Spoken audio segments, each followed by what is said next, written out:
के लिए। और अगली बड़ी खबर का रुख कर लेते हैं, जयपुर से ही है। पूर्व मंत्री प्रताप सिंह खाचरियावास का पैदल मार्च। आपको जानकारी दें कि मेटल फैक्ट्री के मजदूरों के लिए कि पैदल मार्च, आपको ये भी बता दें कि मजदूरों के अधिकार न्याय दिलाने के लिए प्रदर्शन सिविल लाइन निजी निवास से फैक्ट्री तक की पैदल मार्च की जानकारी सामने आ रही है। तो पूर्व मंत्री प्रताप सिंह खाचरियावास जो कि पैदल मार्च निकालने जा रहे हैं मेटल फैक्ट्री के मजदूरों के लिए, मजदूरों के अधिकार के लिए, उनके न्याय दिलाने के लिए प्रदर्शन आज करने जा रहे हैं।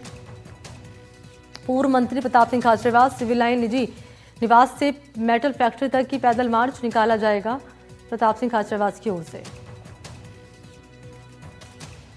तो जयपुर से बड़ी खबर आपको दे रहे हैं, पूर्व मंत्री प्रताप सिंह खाचरियावास जो कि पैदल मार्च निकाले जा रहे हैं। और जरा तस्वीरें दिखाने के लिए इस वक्त हमारे साथ मौजूद हैं सहयोगी दीपक चावला, इस वक्त मौजूद है। दीपक, आपके पास आते हुए, मेटल फैक्ट्री के मजदूरों के लिए आज पूर्व मंत्री प्रताप सिंह खाचरियावास जो कि पैदल मार्च निकाले जा रहे हैं, मैं चाहूंगी आप तस्वीरें दर्शकों को दिखाएं और बातचीत भी अगर कर पाएं तो। बिल्कुल, देखिए मैं इस समय प्रताप सिंह जी के निवास पर हूं और आज वो मजदूरों के लिए लड़ाई लड़ने जा रहे हैं। सर, मजदूर 25-30 आई थिंक उससे भी ज़्यादा साल हो गए और वो अभी तक धरने में बैठे, उनको इंसाफ नहीं मिला है, तो आज आप पैदल मार्च निकाल रहे हैं। सर देखिए, ये मुद्दा सिर्फ कांग्रेस बीजेपी का नहीं है, राजस्थान के मजदूर से जुड़ा हुआ मुद्दा है। मेटल फैक्ट्री का केस बरसों से चल रहा है, सुप्रीम कोर्ट में चला, फिर सुप्रीम कोर्ट से national company law tribunal NCLT संस्था उसमें गया। NCLT में एल्केमिस्ट प्राइवेट कंपनी जीत गई और उसमें सरकार के खिलाफ फैसला है, तो सरकार को उस फैसले को चैलेंज करना चाहिए सुप्रीम कोर्ट में। उसमें यह आया कि 3 दिन में तो इनको फैक्ट्री का कब्जा दो और 45 दिन में आप दावा कर सकते हो। तो आपने 3 दिन में कब्जा क्यों दिया चीफ सेक्रेटरी ने? उसने राजस्थान की सरकार सुप्रीम कोर्ट के या NCLT का हाईकोर्ट के फैसले मानती है क्या? आपको पावर है, कोई कंटेम्प्ट नहीं होता इतनी सी बात के लिए।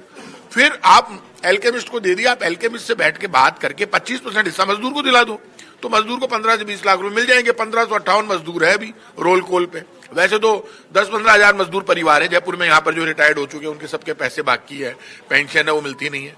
2000 करोड़ की जमीन आपने सिर्फ 49 करोड़ रुपए एल्केमिस्ट ने दिए और ब्याज लगाकर, और वो 200-250 करोड़ रुपए मांगता होगा, सरकार दे दे 200-250 करोड़ रुपए उसको।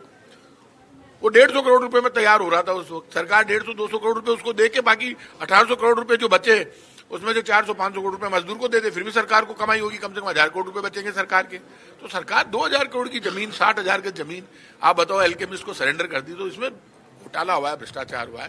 कांग्रेस परिवार इस मामले पर एक है और हम सब जयपुर में या कहीं पर भी भ्रष्टाचार होगा, जुल्म होगा मजदूर के साथ या किसी भी वर्ग के साथ, तो सब हम इकट्ठे होकर जाएंगे। अभी हम आधा घंटे का धरना देंगे।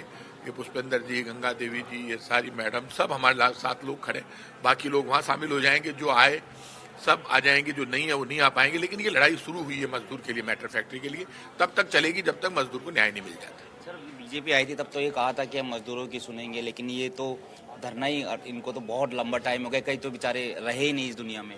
देखिए, मजदूर जितना दुखी और परेशान है, आम आदमी जितना दुखी है।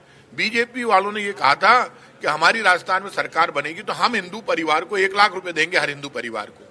अब वो मुसलमान और हिंदू पड़ोस में रहते हैं, सिख ईसाई सब, तो मुसलमान और हिंदू सिख ईसाई ये कह रहे हैं भाई हमको तो मत दो, लेकिन मेरे पड़ोसी मुसलमान हिंदू भाई को तो 1 लाख रुपए महीना दो। तो हिंदू भाइयों को 1 लाख रुपए कब देगी बीजेपी? बताए 2 साल तो निकल गए, 1 लाख रुपए मिले नहीं। हिंदू मुसलमान सिख ईसाई के नाम पर आपने वोट तो ले लिए, काका जी रोटी रोजगार तो दो। ये फर्जी हैं बीजेपी वाले, हवा निकाल देंगे इनकी, ध्यान रखना। ये जो भ्रष्टाचार कर रहे हैं ना, दोनों हाथों से जेब काटने में लगे हुए हैं। हर डिपार्टमेंट में भ्रष्टाचार है, सड़क पर भ्रष्टाचार है, पुलिस छोड़ती नहीं है। कहीं ट्रैफिक पुलिस ने कितने चालान किए पता है क्या? ट्रैफिक पुलिस और परिवहन विभाग क्या चालान करके खजाना भरेगा क्या पूरा?